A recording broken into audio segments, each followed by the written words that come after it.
I seen I was talking over you, so somebody might have missed that. What? Brian's good at steering. That's what Len said. Yeah. Len and I were like, we were canoeing buddies. We were. Yeah, it was good. We were able to stick with each other almost the whole way. Even though Len got stuck like 4 or 5 times. We did not get. Why are you lying? You got stuck 4 times. No, we didn't. Oh, you're talking about the rocks? Yeah. Yeah, that was we did. So you did get stuck 4 times. No, I thought you meant like going sideways. And I was like, I'm like, hey Len, how many times you get stuck now? What's that, number 4? And exactly. Thank you for your honesty. I hit a rock and our canoe went sideways and we almost didn't get out of it. Yeah, it was awesome. It was so relaxing. I like that I followed Brian's advice and we just took our time. And Len, who's usually all about getting stuff done, he was chilling, so it was nice to see him relaxing. It was nice to see you guys. We had Tiffany, Daniel join us. Kim from Akron joined us. And I got to remember Kim. Oh, yes. And Sue joined us with her husband. Mike, what's up? Mike says, good morning. Did everyone have a good weekend? Yes, we did. Roseanne, what's up? She says, good morning, friends. She's probably talking about me, friend. Mary, what's up? She says, good, awesome morning. Jeffrey. Oh, Jeffrey, you're a dear friend. You sent me an awesome email not long ago.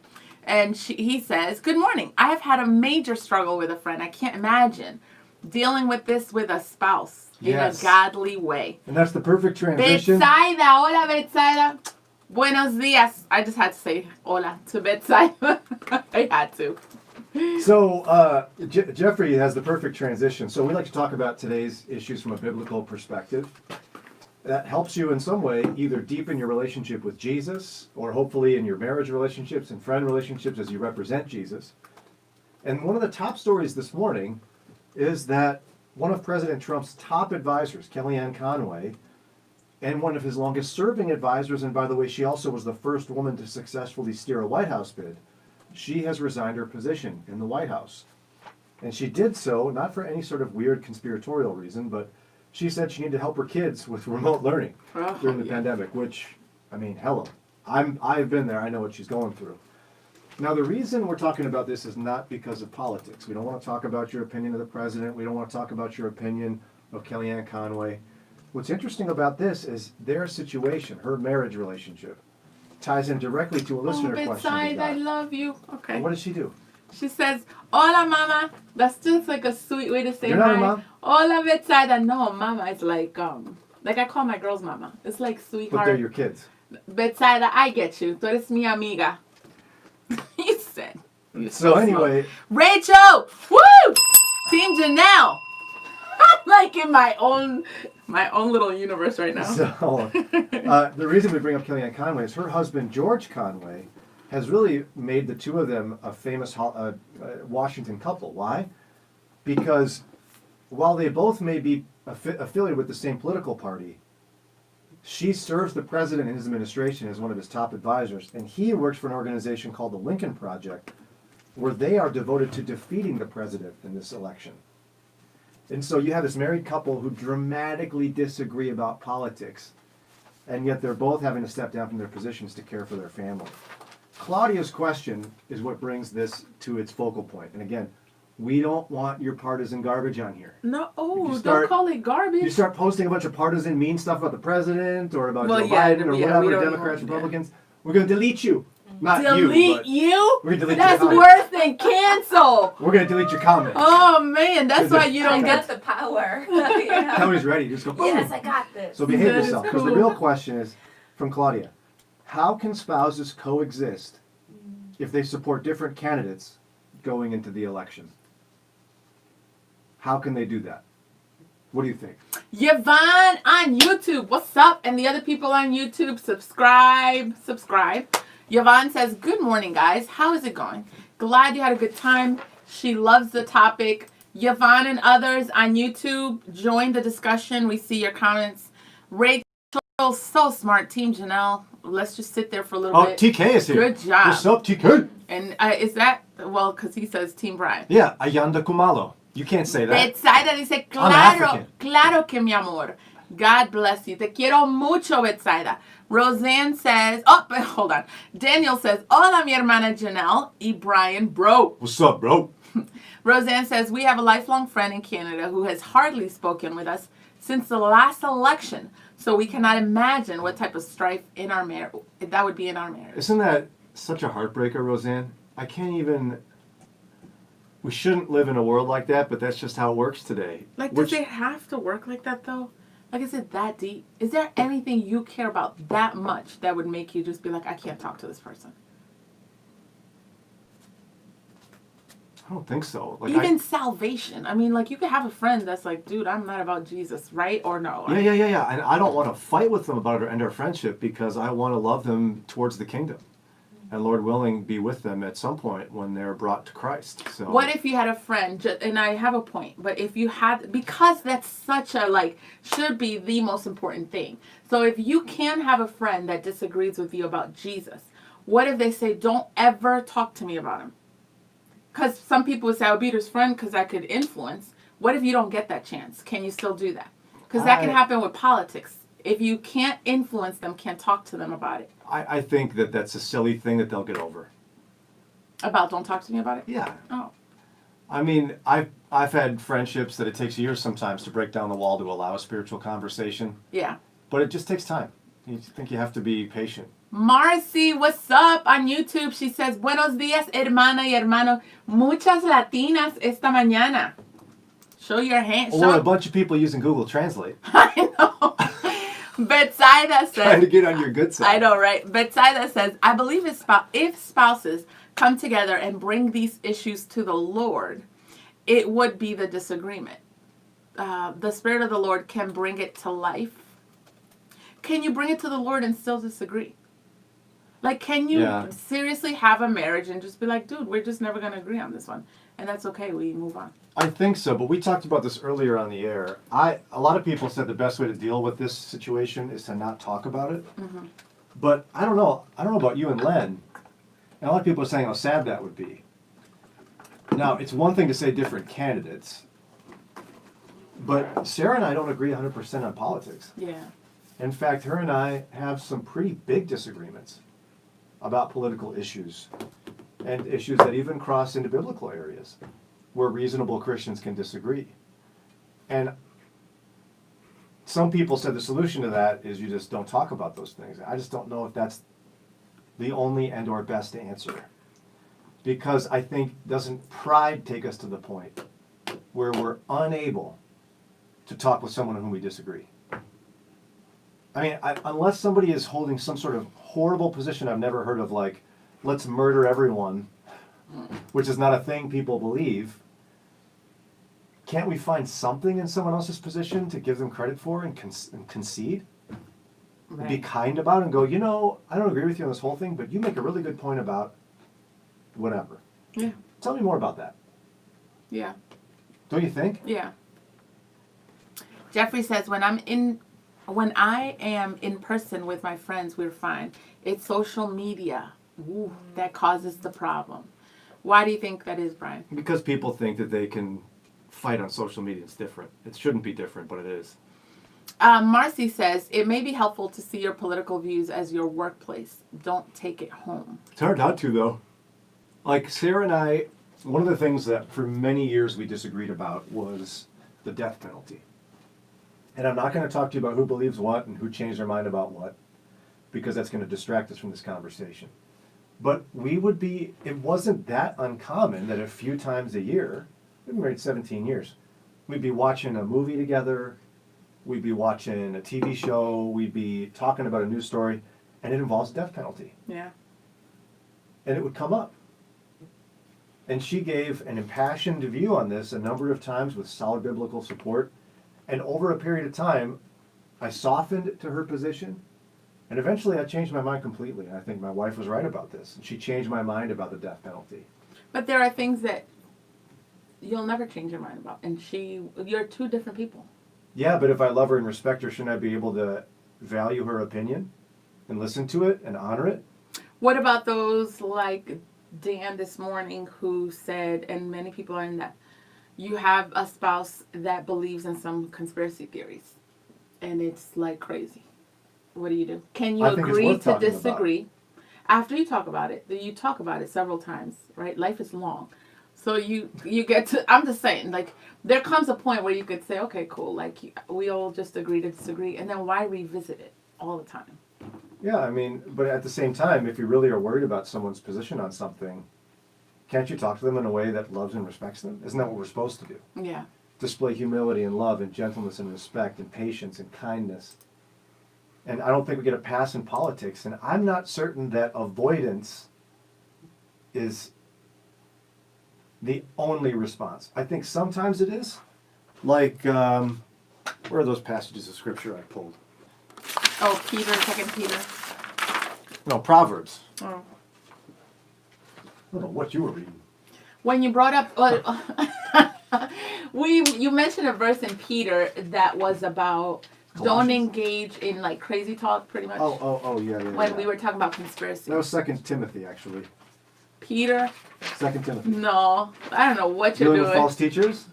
No, it was like, wasn't it Ron? He said, don't have anything to do with foolish and stupid arguments. Okay, that's what it was. Okay. Because you know they produce quarrels. Yes. And the Lord's servant must not be quarrelsome, but must be kind to everyone, able to teach, not resentful. Opponents must be gently instructed, in the hope that God will grant them repentance, leading them to the knowledge of the truth.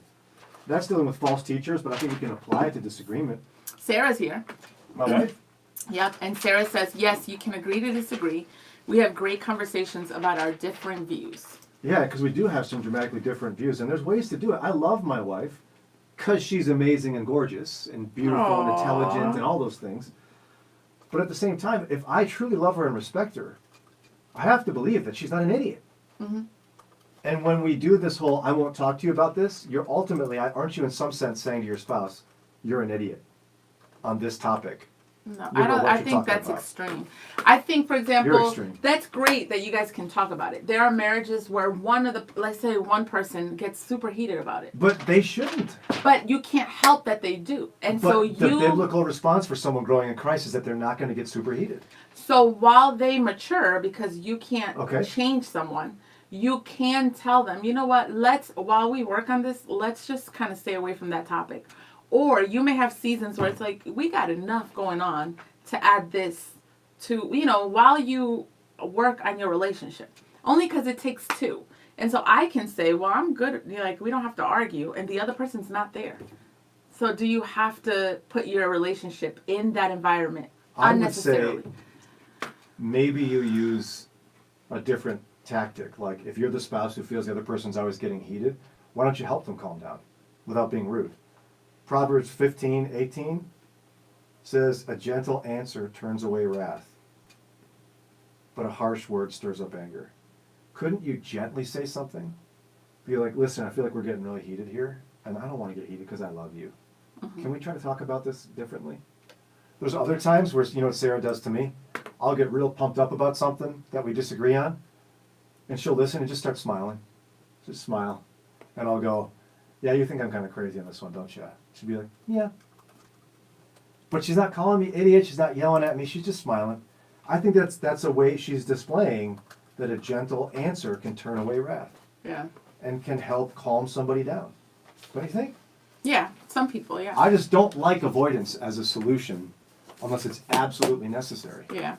Anthony on YouTube, what's up? He says, good morning and God bless you, peeps. God bless you, Anthony. Sue, good morning. She says, if both have a differing opinion, yet stay curious, not take it personally. Yes. In other words, set ground rules because they love the other in God's power, I can see a healthy discussion. Yes, yes, yes, Brian. Respect. RESPCT. That's what she said. Keep she going. said this song. No. That is what you mean. No, it's not it. You don't even know. No. Aretha Franklin? Oh, duh. I thought you said keep going with the song. Yeah, I did, but you did it wrong. Oh. Amora says, happy birthday, Lisa. You share birthdays with my husband, Daryl. Oh, is your sister-in-law here? Lisa. It is Lisa's birthday Happy today. birthday It's actually to Raina's you. birthday, too. Oh, wow. Yeah. Yeah, see, I think if you're getting heated and personal talking about an issue, you aren't displaying Christian qualities. Yeah. You but should be you able to may stop be yourself and fine. calm The down. other person may not. And so help them. Yeah. Some people, unless you agree with them, they're mad because you don't agree. So are you gonna be like? So why don't you "Dude, find a like-" point of agreement then?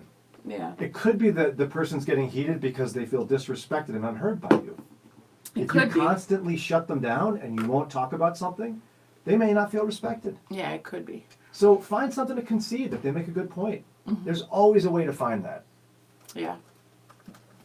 Kelly says, if you go into a conversation planning to change someone's mind, it will never work. That's right. Tara says, I do think it's more of a heart issue. We need to be aware of our own passions and power. If we become great conversationalists, we can get to the heart of why we hold values. Though we may be able to direct our spouse's heart. If we can't access the Holy Spirit to temper ourselves, we'll never get there. Yeah. Amora, what's up? Amora says, I don't know. My husband and I have been married for over 24 years. At the beginning of our marriage, we often disagreed politically, and our votes canceled each other out. I love As that. years went on, my husband stopped looking into the issues and gave me his ballot to fill in. So it all worked out in the end. He did.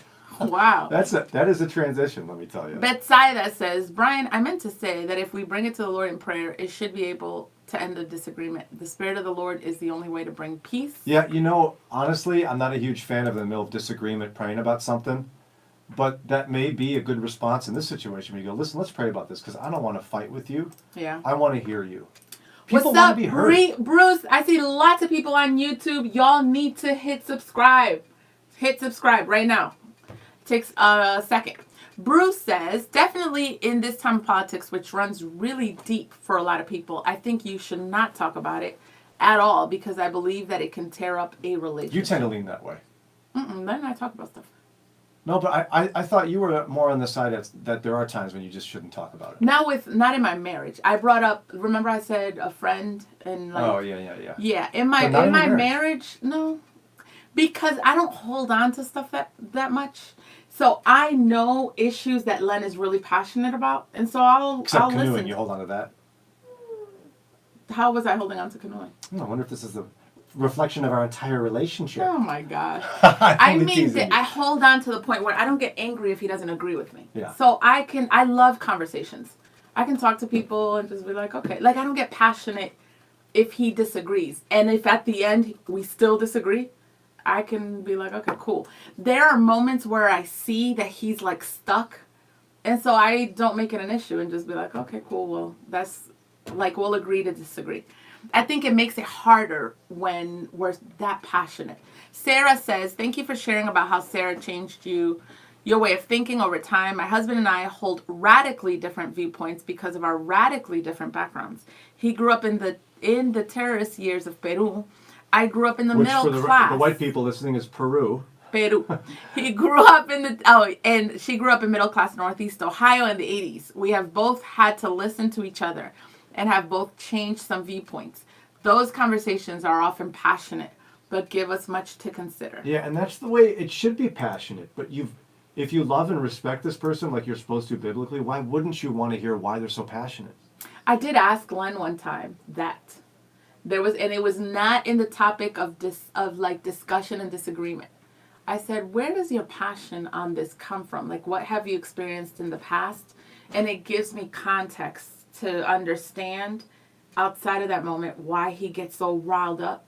And that's what helps me in the different viewpoints that we have to understand I'm not going to change his mind. And I can understand why. Like, if I was him, I would believe that too. And be okay with what we look at this differently and we're fine. I think understanding the why helps people. That's a good idea. I like that. Sherry says, as a Christian, I feel I am totally in a minority in my political views with my church and my husband. I find it is easiest if I just keep quiet, but not sure this is really a good thing for me. What do you think about that? Well, that's outside marriage, right? Well, unless she's saying intermarriage and her church. In church, I would agree, just keep quiet, unless I'm asked. In marriage, wow. Isn't that sad that she feels like she can't speak Yeah. about it? I would feel I'm unheard. sorry you feel that way. Yeah. Is it really a good thing for you? I think over time it's going to build resentment, perhaps. I think it's sad that you're in a church community that can't have differing views. Yeah. I don't know. Maybe take a risk with your spouse first and try to talk about some of those disagreements. And it depends what makes you feel heard. If heard Talk is about that. agreement, then that's a problem. So I think before you talk to your spouse, find out. Do I just want him to hear me and understand? So what does that look like for you? When you and Len are talking, what can he do that makes you feel heard? For some people, it's summarizing, saying, here's what I'm hearing you say you feel. You feel, or you said, da, da, da, and then you repeat what they said. That drives Sarah nuts. She hates that. But asking why do you feel like that? Or can you explain? That's a big one for me. It's because it shows you're listening. It shows you're listening and you really want to understand, which brings me to my second point. I don't feel heard when the person assumes why I feel that way. An example, with the COVID conversations, he gets frustrated because he's a lot more strict about it. And so I am like I canceled the party because of him. We haven't gone to Cedar Point because of him. So I'm trying to do like what makes him comfortable. But when he says you're just too lax and you're taking for granted the danger, that is frustrating because that's assuming motive. And you could do that with anything. With a political issue, you could say, well, you just don't care about XYZ or this group of people. That's frustrating. And so if you don't ask tell me why you take this position, or what have you experienced that makes you feel this way, makes me feel heard, even to the point that if he still disagrees, I feel affirmed and I feel valued and respected in terms of my position. Because I'm grown enough, and if you're not, I'm sorry, you're still grown, but you don't got to agree with me. Like, I'm comfortable. What hurts is to feel disrespected, and like, so you would think that I have this position for something so petty and not think there's a good reason why. Even if I disagree, there's a good reason why she believes what she believes. That's really helpful. Do you and Len ever use the words, I don't feel heard? No, and I need to. Sarah and I have done We that. say you're not paying attention, but you could pay attention and still not hear someone. And I think that's a powerful statement. Yes. It's an I statement. Yes. Sarah was the first one to do that for our marriage, and she's been really good for us to get better. What was your at reaction when she first used those words? How did you receive that? It was hard to hear it. Did you get what she was saying, or did you get defensive? It forced me to try to find out what she meant. Yeah. Because I love her enough that I don't want her to feel unheard. Yeah. And she's taught me how to use that phrase. Yeah. It's a powerful phrase. I think people should try it. If you're getting an argument, you can say, listen, I'm not feeling heard right now. But you have to be able to answer the question, because that was my next question with her was, well, what can I do to make sure you feel heard? And you're right. If being heard is agree with me, you're going to be in trouble. That's not being heard. And it's not fair. Because as a spouse, he loves me. And so I'm forcing him into a position. I got to value. He's a whole person. I got to value that he's going to disagree with me. I think that's a way of affirming your spouse. But to say, can you at least hear my heart? That's fair. He can do something about that. I don't want him to walk away telling me he agrees, and then in his heart, he still doesn't. Because you can't force somebody into a position. And see, I wonder if that idea then of saying, I don't feel heard, in those moments can help people figure out how to have these disagreements about political issues like this. Yeah.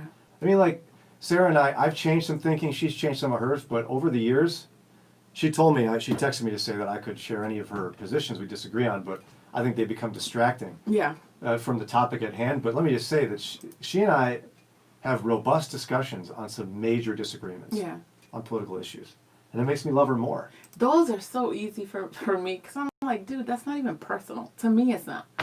Like, when you got teenagers and we run a business together, that's where I'm like, that's hard. But the whole, you believe this, but I know that's why I think what makes it hard is when you make it personal. Right. And we've done that lately. But see, it's been good for me to disagree, which is why I'd encourage is it Shelley? Sherry. Sherry, yeah. I would encourage Sherry to try to have those discussions. Yeah. Because I think it's helped our relationship for us to talk about these differences.